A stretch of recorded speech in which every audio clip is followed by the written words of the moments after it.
Hello everybody, कैसे हैं आप सब। सिंप्लीफाई लॉ में आप सभी का स्वागत है। आज के इस सेशन में हम डिस्कस करने जा रहे हैं लीगल हिस्ट्री का एक नया टॉपिक जिसका नाम है फर्स्ट वॉर ऑफ इंडिपेंडेंस 1857।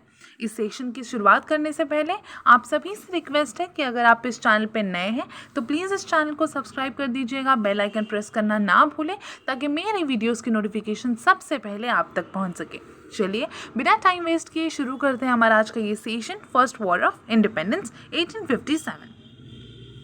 देखिए, the first war of independence was witnessed in the year 1857. This freedom struggle for the Indian citizens is considered one of the most defining moments. इस war को या इस लड़ाई को पहला वॉर ऑफ इंडिपेंडेंस, पहला war of freedom क्यों कहा गया है, ये हमें आगे जाकर धीरे धीरे पता चलेगा इस वीडियो में, इस सेशन के अंदर। तो इसीलिए आखिर तक जुड़े रहिएगा। देखिए, ईस्ट इंडिया कंपनी के अंदर जो इंडियन सोल्जर्स थे उनका जो रिएक्शन था न्यू कार्ट्रिज को लेकर, उसने भी एक बार हम कह सकते हैं एक तरह का रीज़न या कॉज अराइज किया है इस वॉर ऑफ इंडिपेंडेंस के लिए। यानी ये न्यू कार्ट्रिज या ये new introduction of the rifle, ये सारी चीज़ें क्या हैं ये हमें समझ में आने वाली हैं आगे। देखिए, the British government was seizing numerous states, kingdoms and taking land taxes. देखिए, जो ब्रिटिश गवर्नमेंट था वो जो है नए नए जो भी राज्य थे, जो भी नए नए स्टेट्स थे, उनको सीज कर रहा था, अपने कब्जे में ले रहा था। ठीक है, नए नए किंगडम्स को अपने कब्जे में ले रहा था। साथ में जो नए नए तरीके के लैंड टैक्सेस हैं वो इंट्रोड्यूस कर रहा था, जिससे ब्रिटिशर्स का ज़्यादा से ज़्यादा फ़ायदा हो और इंडियंस का ज़्यादा से ज़्यादा नुकसान हो। ठीक है, The displeasure caused by this tax became another chief reason behind the events that followed. और ये कहीं ना कहीं ये जो टैक्स सिस्टम है या जो ये नए नए लैंड टैक्सेस जो ब्रिटिशर इंट्रोड्यूस कर रहे हैं लैंड रेवेन्यू के लिए, तो ये भी कहीं ना कहीं एक रीज़न बना फर्स्ट वॉर ऑफ इंडिपेंडेंस के लिए। People wanted to get rid of foreign rule and gain freedom from the British individuals. तो यहाँ पे जो इंडियन नेटिव्स थे, जो हमारे इंडियंस थे, ये बहुत तंग आ चुके थे। इन्हें अब सहन कर पाना या हम कह सकते हैं ब्रिटिशर्स के खिलाफ आवाज़ उठाना कई बार मुश्किल हो रहा था। तो यहाँ पे जो है यूनिटी की ज़रूरत थी, एकता की ज़रूरत थी, सारे इंडियंस का एक साथ आना और ब्रिटिशर्स के अगेंस्ट आवाज़ उठाना, लड़ाई मतलब जो भी वॉर है वो करना, ये बहुत ज़्यादा ज़रूरी बन गया था। और यहाँ पे कुछ ऐसे रीजंस थे जिसने एक हम कह सकते हैं एक स्ट्रॉन्ग वैलिड रीज़न था फर्स्ट वॉर ऑफ इंडिपेंडेंस करने के लिए, और यहाँ पे वही हुआ है। देखिए, cause of the first war of independence against the British. The introduction of the Enfield rifle became the chief reason behind the triggering of the first war of independence. जो Enfield rifle जो introduce की Britishers ने, ये एक trigger point बना, ये एक पहला ऐसा चीफ रीज़न बना फर्स्ट वॉर ऑफ इंडिपेंडेंस के लिए। Before being loaded into the gun, the cartridge had to removed. देखिए, गन को लोड करने से पहले जो उसके अंदर का जो कार्ट्रिज होता था उसे रिमूव करना पड़ता था। कार्ट्रिज यानी कि हम कह सकते हैं जिसके अंदर गन पाउडर होती है या जो बुलेट होती है ना, तो यहाँ पे पहले उसे उस कार्ट्रिज को रिमूव करना पड़ता था। And it was believe that the Indian soldier grease the cartridge, और यहाँ पे इंडियन सोल्जर्स को उस कार्ट्रिज को ग्रीस करना पड़ता था हर बार। ठीक है, नए से They believed that the grease used was made from cow और pig fat. तो यहाँ पे ऐसा हम कह सकते हैं कि इंडियंस को लगता था कि जो ग्रीस है वो काउ फैट या फिर पिग फैट से बना हुआ है।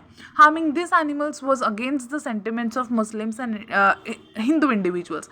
तो यहाँ पे अगर देखा जाए तो काउ को हिंदुइज्म में होली माना जाता है, सैक्रेड माना जाता है। और पिग फैट देखें तो यहाँ पे मुस्लिम्स में पिग ये जो एनिमल है इसे हराम माना जाता है। ठीक है, तो यहाँ पे कहीं ना कहीं इस ग्रीस का इस्तेमाल करने से यहाँ पे हिंदूज़ के और मुस्लिम्स के सेंटिमेंट्स को हर्ट हो रहा था।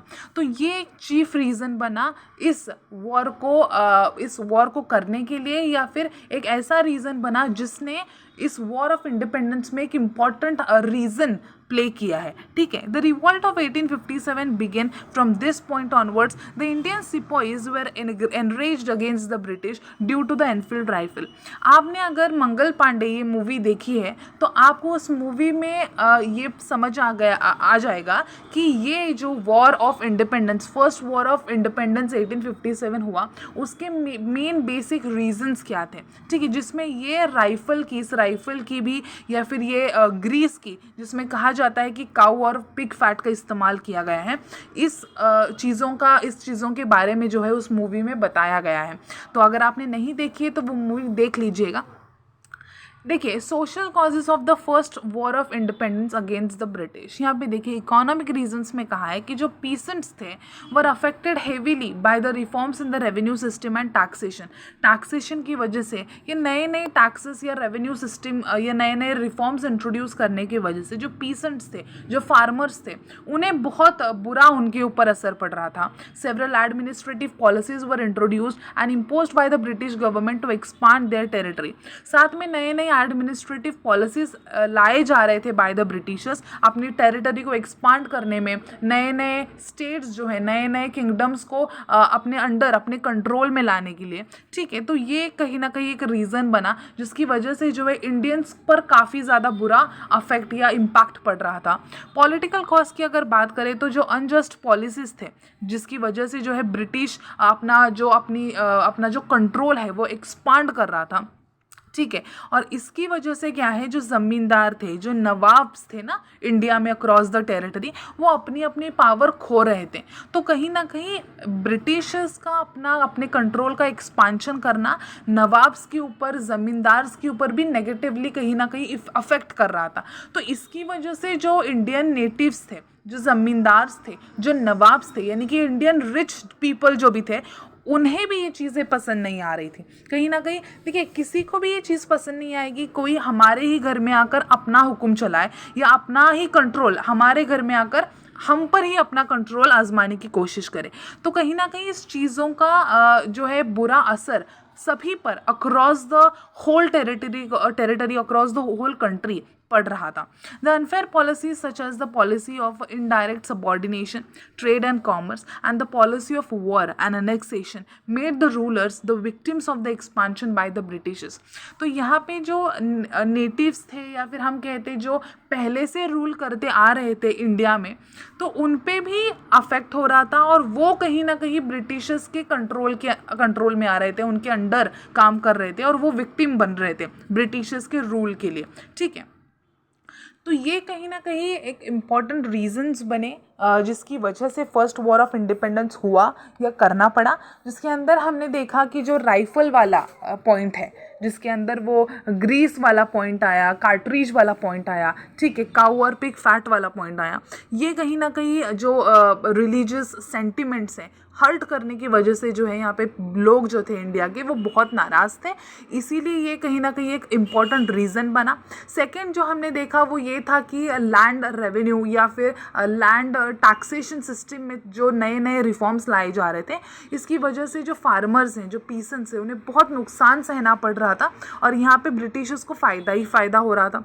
तीसरी अगर बात हम देखें तो यहाँ पे ब्रिटिशर्स जो थे अपना एक्सपांशन काफ़ी बहुत ज़्यादा हद तक कर रहे थे, नए नए स्टेट्स को अपने कंट्रोल में ला रहे थे, ठीक है, किंगडम्स को अक्वायर कर रहे थे, जिसकी वजह से जो रूलर्स थे ना, नवाब्स थे, वो विक्टिम बनते जा रहे थे, ठीक है। और यहाँ पे ब्रिटिशर्स की पोजीशन डोमिनेंट होती जा रही थी और जो नवाब्स थे, जो ज़मींदार्स थे या जो इंडियन नेटिव्स थे, उनकी पोजीशन कहीं ना कहीं इन्फेरियर होती जा रही थी, ठीक है। तो ये सारी चीज़ें जो है ये बहुत खटक रही थी इंडियंस को, उन्हें वो थक गए थे, उन्हें किसी भी हाल में ब्रिटिशर्स से छुटकारा चाहिए था, तो इसीलिए उन्होंने आवाज़ उठाई।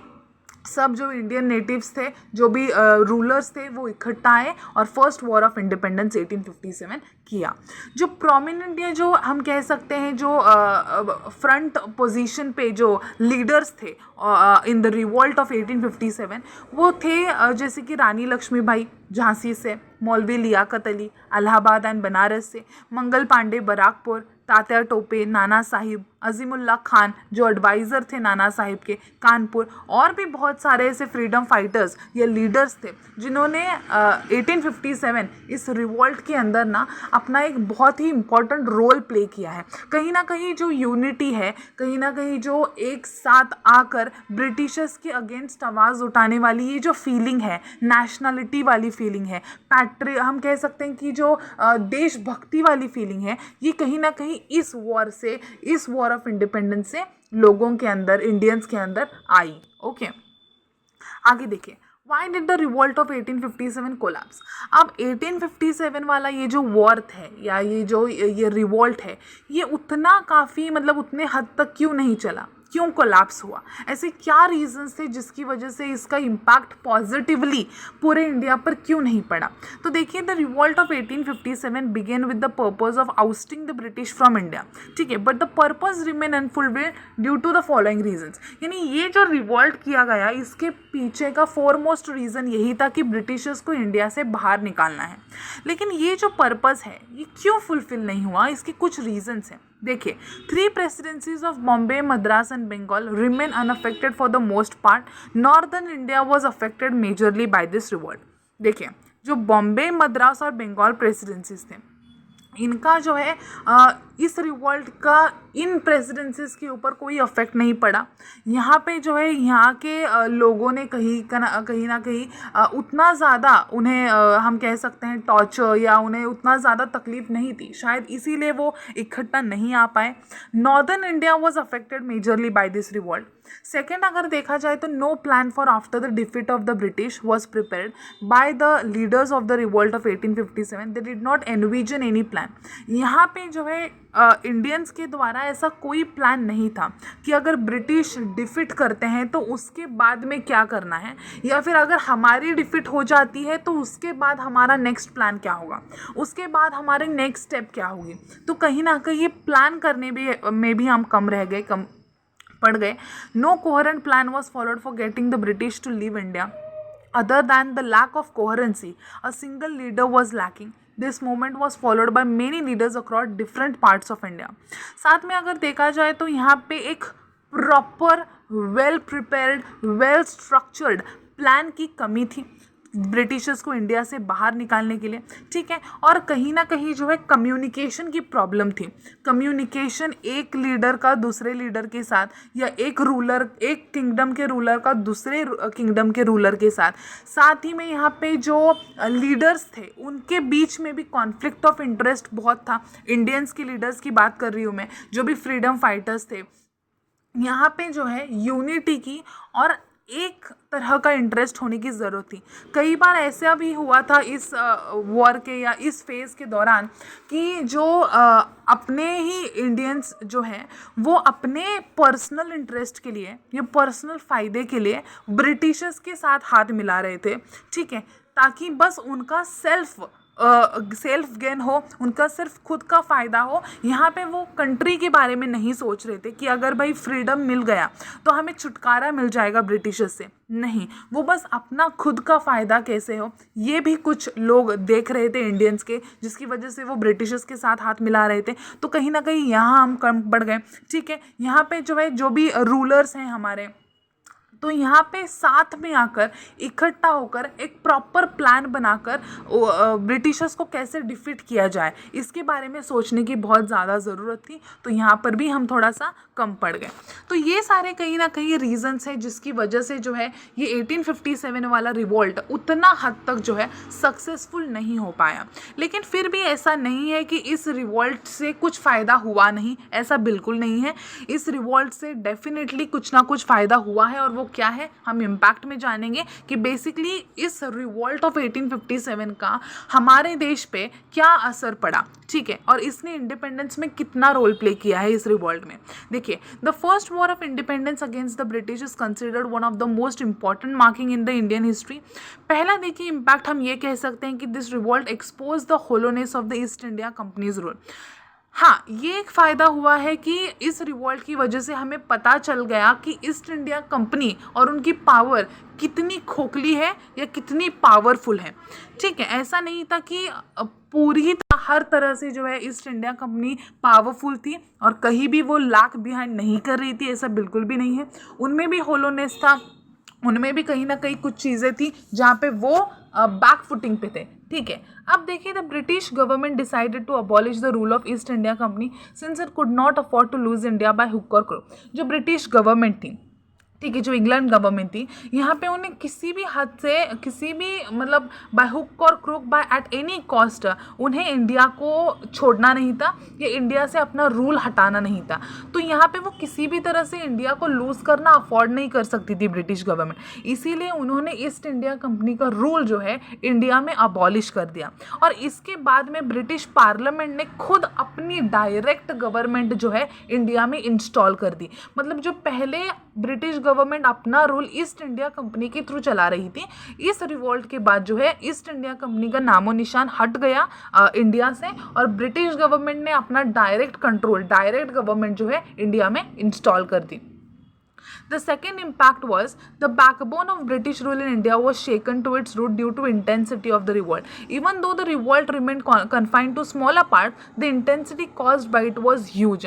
यानी इस रिवॉल्ट की वजह से माना पूरे देश में इसका उतना ज़्यादा असर नहीं पड़ा है, लेकिन बिकॉज ऑफ दिस रिवॉल्ट जो छोटे छोटे पार्ट्स में या छोटे छोटे गाँव में, शहरों में ये रिवॉल्ट हुआ, लेकिन इसकी वजह से कहीं ना कहीं जो है एक नेशनलिटी वाली फीलिंग, एक देशभक्ति वाली फीलिंग भी एक राज्य से दूसरे राज्य में, एक किंगडम से दूसरे किंगडम में फैली। लोगों को पता चला कि भाई अगर हिम्मत दिखाई जाए तो कुछ भी नामुमकिन नहीं है। It proved that the East India Company was just a trading organization that did not have the ability and efficiency to tackle the Indian administration. इस रिवॉल्ट के बाद जो है ब्रिटिश गवर्नमेंट को और साथ में इंडियन नेटिव्स को भी ये पता चला कि ईस्ट इंडिया कंपनी का अस्तित्व सिर्फ और सिर्फ एज अ ट्रेडिंग ऑर्गेनाइजेशन तक ही सीमित है और ईस्ट इंडिया कंपनी के अंदर कोई भी एबिलिटी, कोई भी एफिशिएंसी नहीं है इंडियन एडमिनिस्ट्रेशन को टैकल करने के लिए। The rule of East India company in India for over 100 years mark the zenith of exploitation. The exploitation bye the British marked all direction, that is economic, political and social. लेकिन इसके बावजूद east India company ने 100 साल तक Indians पर राज्य किया है। ठीक है, कहीं ना कहीं उन्होंने ब्रिटिशर्स ने जो है इंडिया को पूरी तरह से एक्सप्लॉइट कर दिया, इकोनॉमिकली, पॉलिटिकली, सोशली। ठीक है, तो ये है एक इम्पैक्ट जिससे हमें ये पता चल जाता है, हमें नेगेटिव एंड पॉजिटिव पॉइंट्स दोनों दिखाई देते हैं। नेगेटिव पॉइंट्स में हम ये देखते हैं कि कहीं ना कहीं हमारी कुछ चीज़ों की वजह से, लैक ऑफ प्लानिंग की वजह से, लोगों के सेल्फिश मोटिव्स की वजह से, हम कह सकते हैं कि कॉन्फ्लिक्ट ऑफ इंटरेस्ट जो लीडर्स के बीच में था, ठीक है, जो भी फ्रीडम फाइटर्स थे, उनमें भी कहीं ना कहीं ओपिनियंस को लेकर, अपने पॉइंट ऑफ व्यूज़ को लेकर और पर्सपेक्टिव्स को लेकर जो है कॉन्फ्लिक्ट था डेफिनेटली।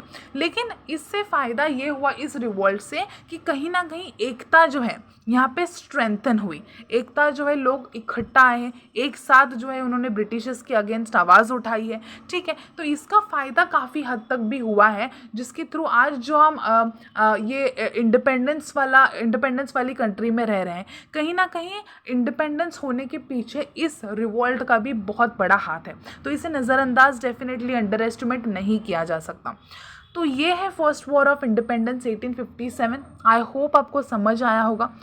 अगर मैं वापस से कहूँगी, मंगल पांडे ये मूवी जो है, इसमें इस रिवॉल्ट के बारे में काफ़ी हद तक बात की गई है। अगर आपने वो मूवी नहीं देखी है तो देख लीजिएगा। It is very beneficial and it's very informative for all of us definitely. And अगर आपको ये वीडियो अच्छा लगा है तो प्लीज़ लाइक कीजिए, अपने फ्रेंड्स के साथ शेयर कीजिए और जुड़े रहिए सिंप्लीफाई लॉ के साथ। Thank you so much.